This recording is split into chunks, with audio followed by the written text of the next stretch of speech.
오늘의 말씀 창세기 31장 36절부터 42절 말씀. 하나님 아버지, 목요일 아침 이 시간에도 주의 은혜를 사모함으로 주 앞에 나오게 하시니 감사합니다. 이 시간에도 우리 모두에게 말씀을 통해 하나님의 음성을 들려주옵소서. 예수님의 거룩하신 이름으로 기도합나이다. 아멘. 할렐루야. 성도 여러분, 오늘 하루도 하나님의 은혜와 평강이 여러분 삶에 넘쳐나게 축복합니다. 오늘 우리에게 주는 하나님의 말씀은 창세기 31장 36절에서 47절까지의 말씀입니다. 야곱은 라반에게 자기 생각을 있는 그대로 다 토로합니다. 야곱은 아마도 그동안 라반 밑에서 일하면서 불공정한 대우를 받았음에도 불구하고 불평조차 하지 못했을 것입니다. 그런데 이 기회에 라반의 잘못을 지적하고 책망하게 된 것입니다. 본문은 하나님께서 때때로 이런 식으로 우리의 처지를 역전시키기도 한다는 사실을 보여주고 있습니다.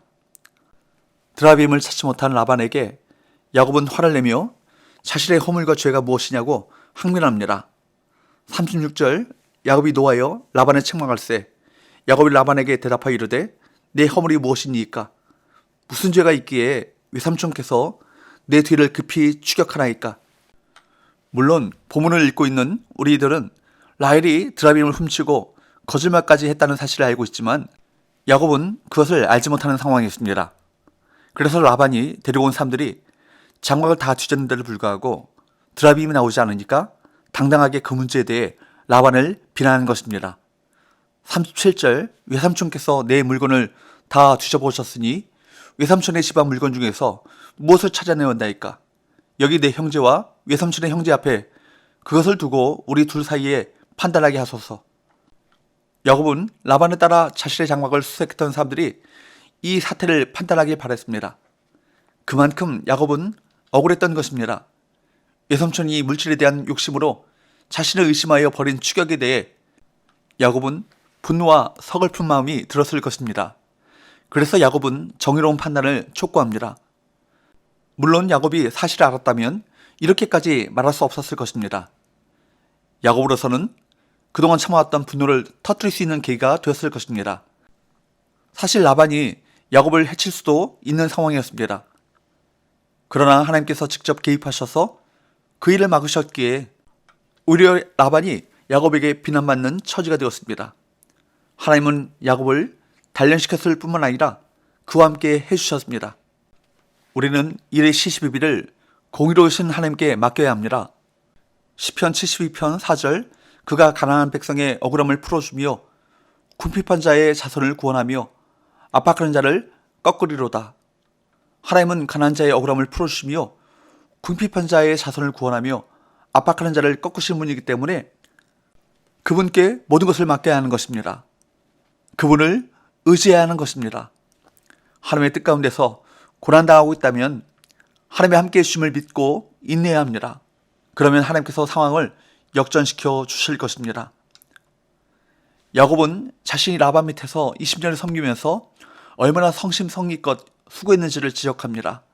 38절에서 40절, 내가 이 20년을 외삼촌과 함께 하였거니와 외삼촌의 암양들이나 암염소들이 낙태하지 아니하였고 또 외삼촌의 양떼의 순양을 내가 먹지 아니하였으며 물려 찢긴 것은 내가 외삼촌에게로 가져가지 아니하고 낮에 도둑을 맞았든지 밤에 도둑을 맞았든지 외삼촌이 그것을 내 손에서 찾았으므로 내가 스스로 그것을 보충하였으며 내가 이와 같이 낮에는 더위와 밤에는 추위를 무릅쓰고 눈붙일 겨를도 없이 지냈나이다.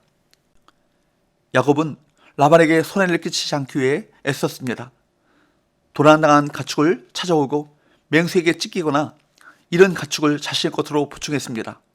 야곱은 더위와 추위에도 무릅쓰고 눈붙일 겨를도 없이 라반을 위해 친히 일했습니다. 그럼에도 불구하고 라반은 야곱의 공을 인정하고 정당하게 대하기는커녕 이제는 도둑으로 몰고 있으니 분통을 터뜨릴 만도 했던 것입니다. 아버지와 형을 속였던 야곱이 이렇게 정직하고 성실하게 라반을 섬긴 것은 매우 놀랍습니다. 이는 우리가 닮아야 하는 모범인 것입니다. 우리를 불공정하게 대한다고 해서 우리도 불의하게 행한다면 그들을 비난하고 책망할 수 있는 근거도 없어지고 하나님도 우리의 처지를 역전시키지 않으실 것입니다. 야곱은 이어서 라반이 얼마나 불의하게 자신을 대했는지를 책망합니다. 41절에서 42절, 내가 외삼촌의 집에 있는 이 20년 동안 외삼촌의 두 딸을 위하여 14년, 외삼촌의 양떼를 위하여 6년을 외삼촌에게 봉사하였거니와 외삼촌께서 내 품삯을 10번이나 바꾸셨으며 우리 아버지 하나님, 아브라함의 하나님 곧 이삭이 경외하는 이가 나와 함께 계시지 아니하셨더라면 외삼촌께서 나를 빈손으로 돌려보내셨으리다마는 하나님이 내 고난과 내 손의 수고를 보시고 어젯밤에 외삼촌을 책망하셨나이다. 야곱은 이전에 아내들에게도 비슷한 내용을 말했었지만 이번에는 당사자에게 직접 말하는 것이라 그런지 좀 더 적나라하게 라반의 악행을 지적합니다. 야곱은 라반 밑에서 20년 동안이나 힘들게 일했는데 라반은 야베하게도 상황에 따라 계속 야곱의 품삯을 변경했습니다. 야곱은 라반이 자신을 이용하려 했음에도 불구하고 하나님이 자기와 함께 하셔서 도와주셨음을 분명하게 고백하고 있습니다. 야곱은 자신이 섬기는 하나님의 이름을 분명히 드러내죠. 우리 아버지 하나님, 아브라함의 하나님, 곧 이삭이 경외하는 이가 나와 함께 계시지 아니하셨더라면, 야곱은 베들에서 나타나셨던 그 하나님을 부릅니다. 야곱은 라반이 그를 속이는 것을 하나님께서 친히 막으시고 그의 재산이 많아지게 하셨다라고 고백합니다. 하나님이 라반에게 나타나셔서 그를 책망하신 것이야말로 야곱의 의를 드러내신 것입니다.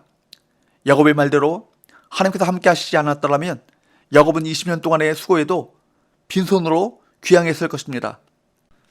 그러나 하나님께서는 라반 밑에 있는 야곱을 주목하시고 그에게 보상해 주셨던 것입니다. 하나님은 당신의 자녀를 단련하시는 동안 그를 홀로 내버려 두지 않으십니다. 고난을 통해 하나님을 알게 해주십니다. 야곱이 당당하게 라반에게 항의할 수 있었던 것은 하나님께서 자신과 함께 하셨음을 확신했기 때문입니다. 하나님은 당신의 백성이 가진 억울함을 풀어주시고 그들을 괴롭히는 이들을 책망하시는 분이십니다. 또 우리가 그들을 책망하도록 상황을 역전시키기도 하십니다. 불의하고 억울한 상황 속에서도 우리가 굽히지 않고 하나님께서 보상해 주실 것을 믿고 믿음으로 인내하며 믿음으로 행하면 결국 하나님께서 우리의 처지를 역전시키신다, 이 사실을 명심하시기 바랍니다. 기도합시다. 하나님, 우리가 억울한 일과 불의한 상황을 만날 때 하나님께서 반드시 모든 상황을 보고 계시며 알고 계시고 마침내 보상해 주실 것을 믿고 믿음으로 행하게 하여 주옵소서. 예수님의 걸어가신 이름으로 기도합나이다. 아멘.